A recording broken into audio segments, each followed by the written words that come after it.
Muy buenas noches con todos. Una emisión más de mitos y leyendas oscuras del Ecuador.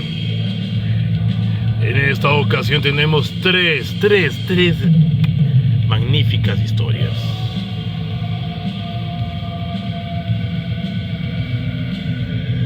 El derrotero de Valverde, la laguna de Culebrillas y el Unaguille del río San Pedro.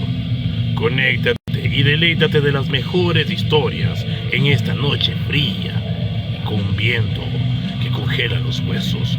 Soy Lenin Oñate, quien te da la bienvenida a Mitos y Leyendas Oscuras del Ecuador, escudriñando las memorias de nuestros ancestros.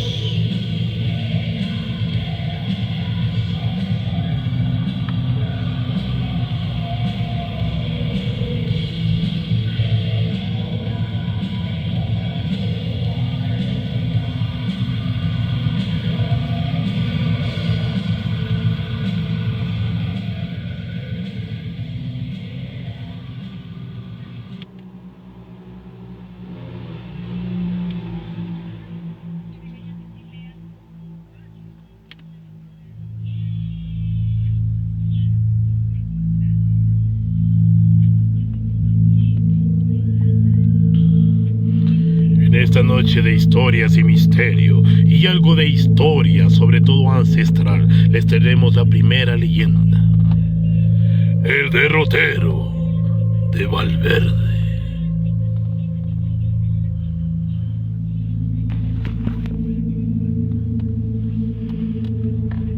La leyenda del derrotero de Valverde nos habla sobre un magnífico tesoro que se encuentra en la provincia de Tungurahua. Es la misteriosa ruta que conduce a este fantástico lugar, en que los Yanganates, donde se encuentran ocultas las inimaginables riquezas del imperio de los incas.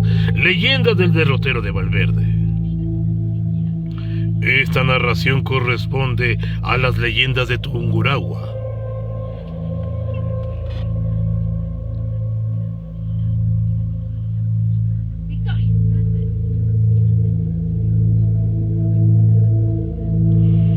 La civilización inca era altamente organizada. Sus extensos territorios estaban administrados con rigor y sabiduría. En este imperio nadie pasaba hambre y todos debían trabajar. Pero sin duda lo que más ha llamado la atención a lo largo de los años es sus impresionantes riquezas de oro y plata. El imperio tenía orfebreres, expertos que realizaban las bellas creaciones con fines ceremoniales. Los incas tenían la creencia de que el oro era sagrado, pues que era la sangre del dios Inti, Sol. Las minas de todo Tahuantinsuyo le pertenecían únicamente al soberano y nadie tenía el derecho de poseer artefactos de este fondo de la ciudad, sobre todo del hermoso metal. Cuando llegaron los españoles al territorio inca en 1532, Francisco Pizarro fundó la ciudad de San Miguel de Piura, dando el inicio con ese acto de conquista, destrucción de la cultura incaica. Un año más tarde, el mismo Pizarro capturó al inca Atahualpa en Cajamarca.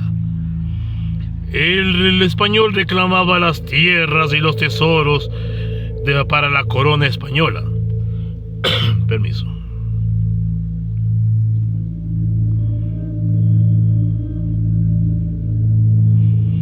Atahualpa, al darse cuenta de la codicia que tenían y la ambición de los invasores, Pizarro pidió que se ofrecían el oro que tanto codiciaban. Podrían quedar en libertad, decía, con una burda y engaño. De esta manera el español y el inca hicieron un trato. que consistía en que los nativos pagarían un rescate por su rey. Una denominación española, porque aquí no existían reyes ni nada por el estilo. El pago consistía en llenar una habitación con oro hasta donde llegara la mano del captor. Atahualpa no mentía ni engañaba, por lo que confió en la palabra de Pizarro. Sin embargo, no se cumplió lo acordado. Pizarro sintió temor al darse cuenta de la gran autoridad y lealtad que tenía el soberano Atahualpa. Pues con una sola orden del Inca, todo el imperio empezó a llevar los tesoros hacia Cajamarca para pagar el rescate. El español pensó que podía haber enfrentado y que los indígenas se organizaban para salvar a Atahualpa. Cuando vio que tenía suficiente oro, no dudó en faltar a su promesa y decidió a Atahualpa condenar y lo mató en la fecha del 26 de julio de 1533. Pero el conquistador no imaginaba que los incas no traicionaban ni mentían. Desde el norte se dirigían a Cajamarca. Los fieles servidores de Atahualpa cargaban cantidades extraordinarias de oro. Para dirigir esta misión estaba a cargo el general incaico Rumiñahui. Cuando se enteró de la muerte de Atahualpa, tenía un estimado de 750 toneladas de oro trabajado.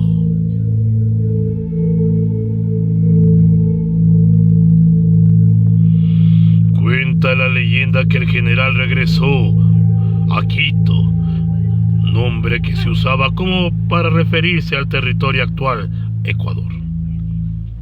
Con el tesoro llegó a las cordilleras de los Yanganates, escondió el oro ahí. Los españoles lograron arrestar a Rumiñahui y lo torturaron para que revele la ubicación del tesoro. Pero no lo consiguieron, ni una sola palabra del guerrero, hasta que finalmente lo mataron. Jamás se conoció el paradero de aquella gigantesca fortuna. Por más de 500 años, mucha gente de todas partes del mundo llega hasta los Yanganates con la esperanza de encontrar el tesoro de Atahualpa. Sin embargo, alrededor del año de 1770 se escuchó la historia de un español de apellido Valverde, que se casó con una hija del cacique de Píllaro. El cacique. Pero Valverde, después de conocer al cacique, al ver que el matrimonio pasaba dificultades económicas, reveló al español la ubicación del tesoro con la condición de que no debía contarlo a ninguna persona. Pero Valverde, después de localizar el tesoro, tomó una parte y decidió volver a España. Se convirtió en un hombre muy rico y años después escribió una carta al rey dando los detalles de la ubicación del tesoro. Este mapa fue conocido como el derrotero de Valverde. A pesar de que el rey envió un cura de apellido Longo y el corregidor de la Tacunga, que con la ayuda de los indígenas fueron a la expedición a la laguna de los Yanganates, no encontraron nada. La excursión fue un fracaso y el cura desapareció en el camino. Los ancianos contaban que el corregidor sí encontró el tesoro, pero guardó el secreto. Para evitar que se haya descubierto el tesoro, elaboró mapas falsos con el fin de que nadie encontrara el legendario tesoro de de Atahualpa. Como datos interesantes tenemos de esta historia, los Llanganates quiere decir en el idioma nativo Cerro Hermoso. Fue un lugar admirado por los antiguos pobladores del Ecuador y hoy en día ha merecido ser declarado por el Fondo Mundial para la Naturaleza como regalo para la tierra. Esta historia se conecta de manera misteriosa con otras leyendas ecuatorianas, pero muy pronto tendrás la versión de muchas leyendas clásicas juntas. Así damos por concluido esta primera historia. Vamos con saludos de gente que está siguiendo esta magnífica transmisión de mitos y leyendas oscuras del Ecuador. Un saludo a nuestro amigo Byron Aro. Nuestro amigo Byron, muchas gracias por conectarse. Rubén Herrera, que lo está viendo. Fernando Chilik, muchas gracias. Un abrazo fraterno de quien les saluda Lenin Oñate para esta sintonía más de mitos y leyendas oscuras del Ecuador, narrando las historias de nuestros ancestros, yendo un poco más allá, como siempre. Tenemos otra historia más para dar una conexión con lo que les estoy contando. Esta es una leyenda del Cañar. Se denomina la Laguna de Culebrillas.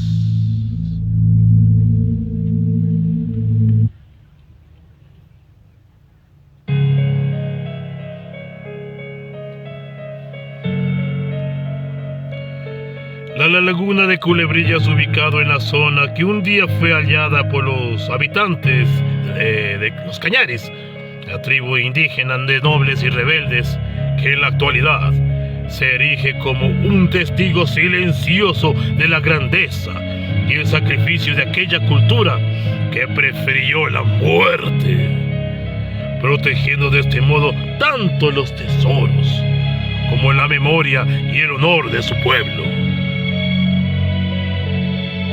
Leyenda de los Culebrillas de hace muchos años, cerca de la laguna de Culebrillas, en lo que actualmente es Caguanapamba, en la localidad de Tambo, provincia del Cañar. Caguanapamba, localidad del Tambo, la provincia del Cañar. Se extendía una gran planicie considerada por todos los indígenas como una zona sagrada. Allí vivían los Cañaris, casta de indígenas nobles y rebeldes, que habían construido ciudades, templos y edificaciones monumentales. El lugar era majestuoso, lleno de lujo y opulencia. Su fama se había extendido varios kilómetros a la redonda. En esta magnífica planicie se realizaban majestuosas celebraciones en honor a la Pachamama, a el Taita Sol.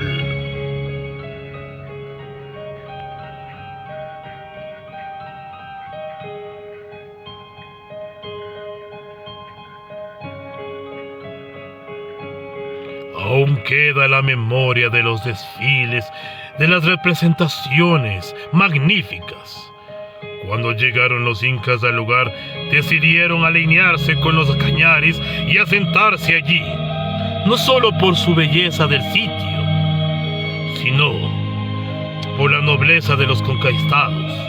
Los incas contribuyeron a la magnificente del lugar, con grandes conocimientos de arquitectura, con su lengua y su cultura.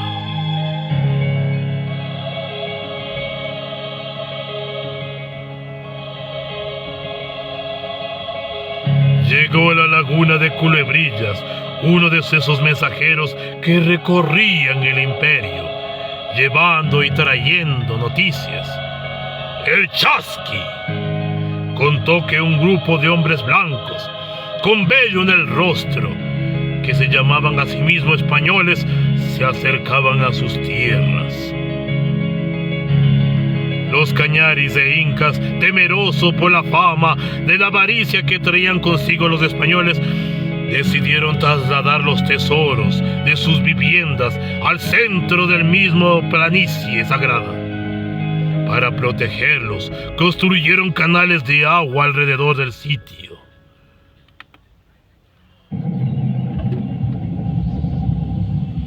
Los cuales formaron una laguna que hoy se le conoce como Culebrillas, obra que inundó toda la planicie. Mientras se inundaba el lugar, muchos de los sabios y sacerdotes cañaris, incas, decidieron enterrarse vivos juntos con todas las riquezas. Al hacerlo no solo protegían el metal precioso, sino algo más preciado, su memoria, su cultura. Cuentan los indígenas de la zona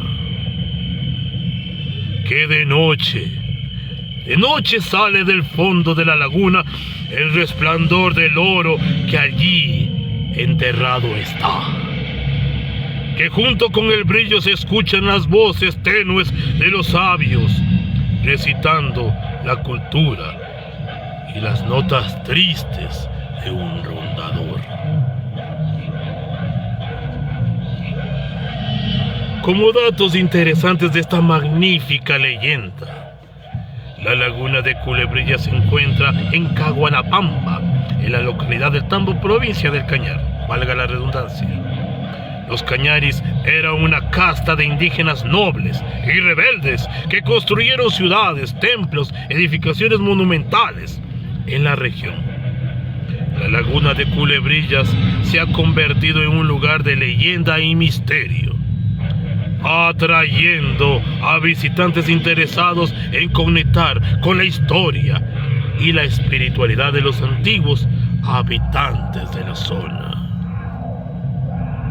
Muchísimas gracias. Ya hemos terminado la siguiente historia, que es una magnífica, que recobra a nuestros ancestros, que recobra la historia de lo que fue los asentamientos indígenas de nuestras raíces impregnadas en la Pachamama. Un saludo para otra persona que se acaba de conectar, Fercho Sánchez. Un abrazo fraterno. Muchas gracias por seguir esta transmisión de mitos y leyendas. Les tengo preparado otra grandísima leyenda que les va a gustar. Hemos recabado esta información del Valle de los Chillos, de Sangolquí.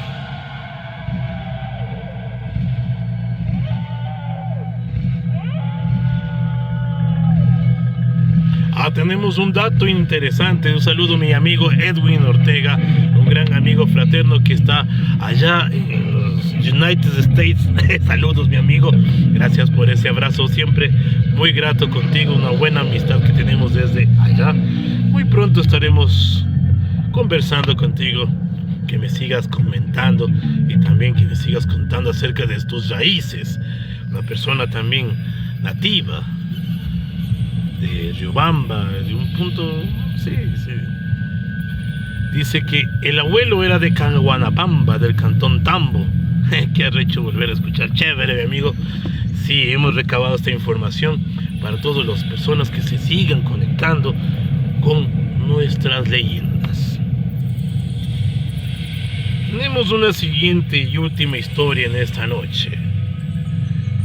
Una historia muy interesante también. En una guille del río San Pedro.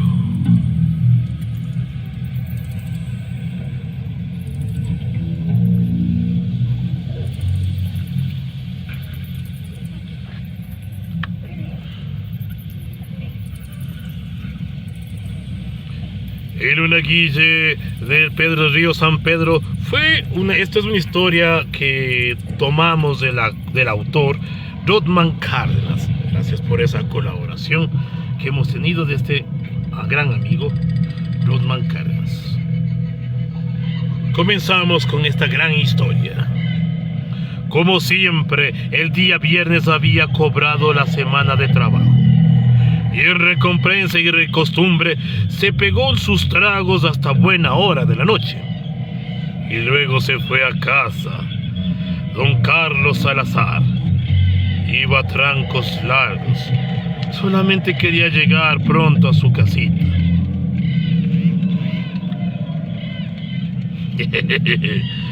Pero al llegar por el río San Pedro escuchó un llanto de un niño. Se detuvo, buscó de una casa cercana.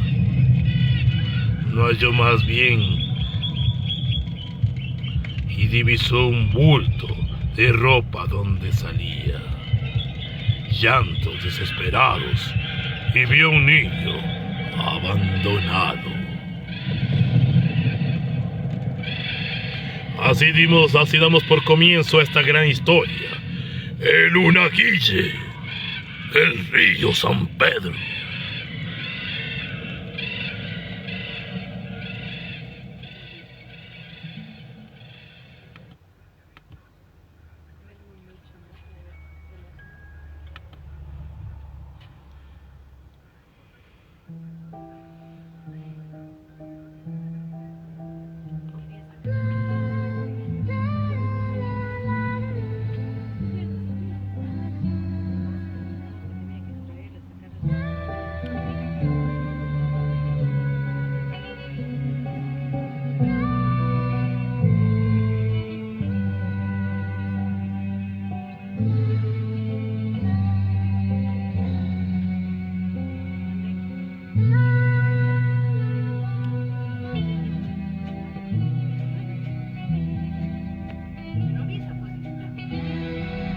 Don Carlos Salazar se agachó y recogió maldiciendo a la mala madre que había votado irresponsablemente de la gente, etc. Caminaba furioso y pensando en criarle o averiguar de quién era aquel bebé.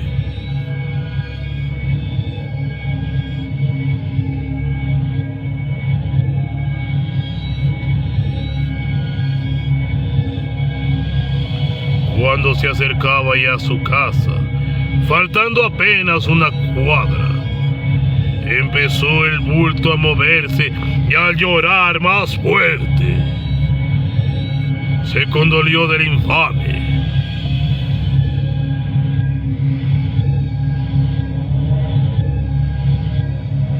Sobre todo del infante que era tan desesperante en aquel lloro. Ya no era un llorido, era un grito que atravesaba la conciencia. Don Carlos Salazar empezó a destaparle para ver qué le sucedía entonces. El niño le dice: papá, yo tengo dientes, papá. Papá, yo tengo rabo. Don Carlos Salazar, al mirarlo y oírlo así, invocó: Dios mío, ayúdame. Lo arrojó lejos sin pensar dos veces. No regresó a ver.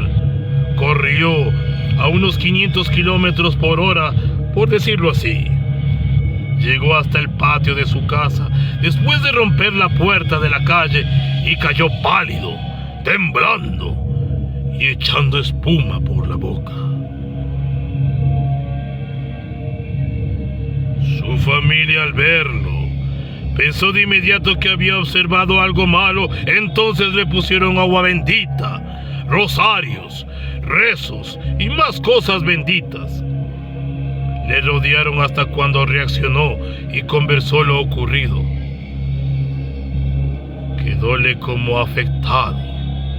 Llegar temprano a su casa, sano y bueno, y los viernes con mayor razón. Avanzaba a la iglesia, al rosario. Así damos por concluida esta misteriosa historia del Unaguille del río San Pedro. Les vamos a preparar otra la historia, amigos. En breves volvemos.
Muchísimas gracias a la gente que sigue esta sintonía de misterio. Estamos preparando la siguiente leyenda y última de la noche.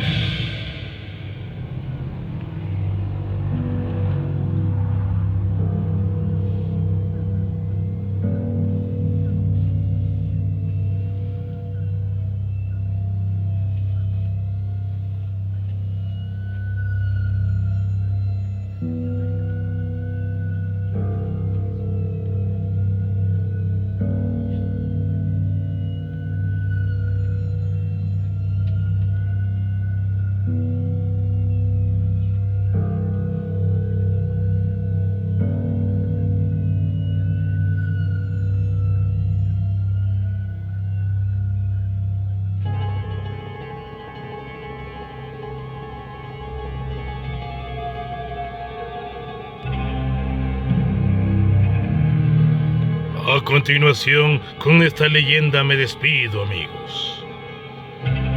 La gringa sin cabeza.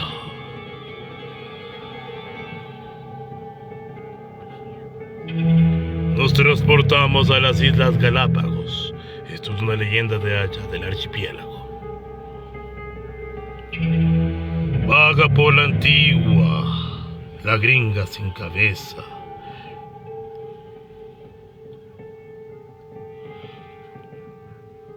Por la antigua base militar de Galápagos, sin rumbo fijo, pero con la consigna clara, la de dar algo más que un susto.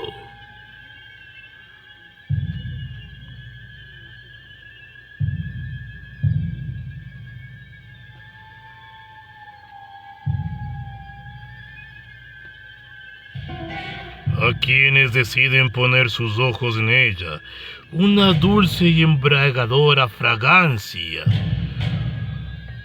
poco a poco, los va envolviendo. Transforma en el verdadero olor de la muerte lo que se dice de la gringa sin cabeza. Te invitamos a conocer esta magnífica leyenda. La gringa sin cabeza. Hace más de medio siglo, durante la Segunda Guerra Mundial, los Estados Unidos tenían una base relativamente grande en la isla de Baltar. Estaba equipada con cuarteles para miles de soldados, 2 pistas de aterrizaje, un muelle cargado de reservas de agua y combustibles, algunos búnkeres de municiones, un casino y hasta una pequeña sala de cine. Según se cuenta, en las Islas Encantadas, un militar y su novia vivían ambos juntos, estadounidenses. La novia estaba engañando al soldado, y este se dio cuenta de ello. En un ataque de celos, empujó a un acantilado mientras ella caía, su cabeza se enganchó y se desprendió de su cuerpo,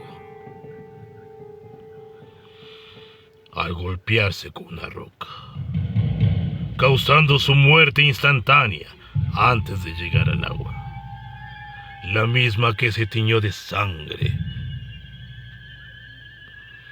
El soldado cubrió el crimen diciendo a todos que había salido a nadar, que no había regresado. Era muy creíble. Las corrientes en Galápagos pueden ser muy complicadas y traicioneras. A pesar de que los estadounidenses se retiraron, el fantasma se mantuvo en las islas. Algunos de los viejos edificios americanos todavía están en uso por la Armada del Ecuador y la Fuerza Aérea. Y esos son los lugares donde normalmente se siente la presencia del espectro. Ella es conocida como la gringa sin cabeza.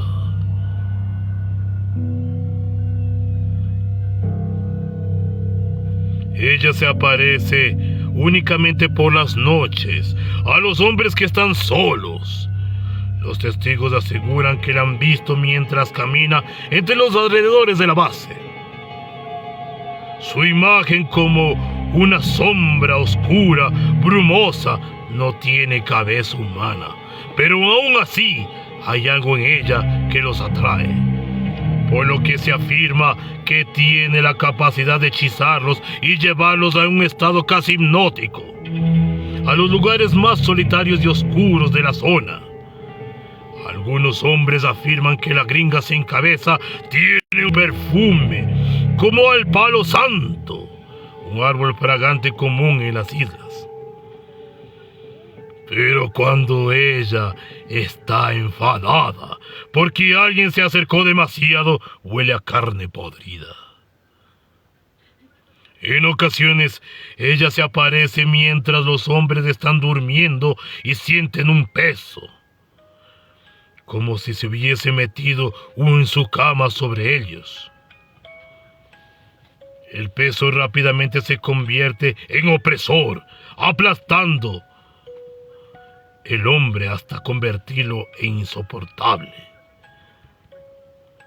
En el momento en que el hombre se despierta, el peso y la sensación se ha ido inmediatamente.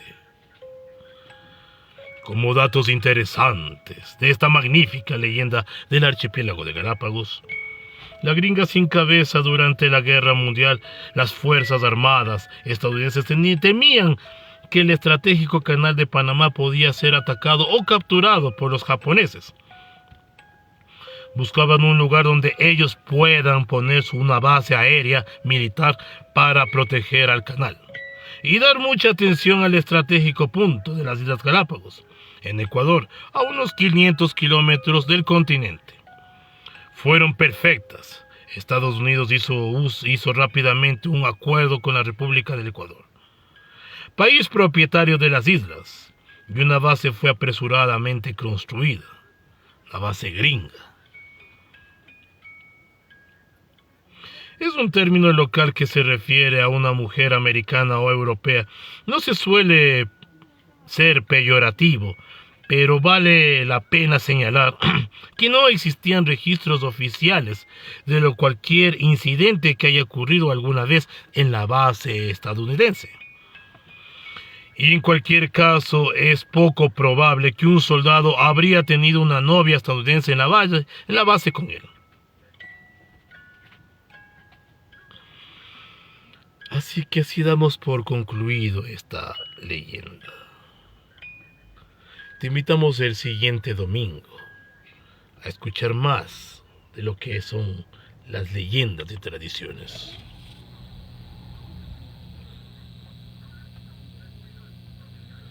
Esto fue Mitos y Leyendas Oscuras del Ecuador. Un saludo muy especial a nuestro amigo Ángelo Mogollón. Gracias por conectarte a esta noche misteriosa y de historia para cada uno de nosotros. Quien se despide, Len Oñate, y nos deja con una incógnita. Donde hay un mito hay una historia, donde hay una historia hay una leyenda por contar. Quien se despide, Len Oñate, y te dará más leyendas e historias del próximo domingo, 20 horas. Hasta otra oportunidad.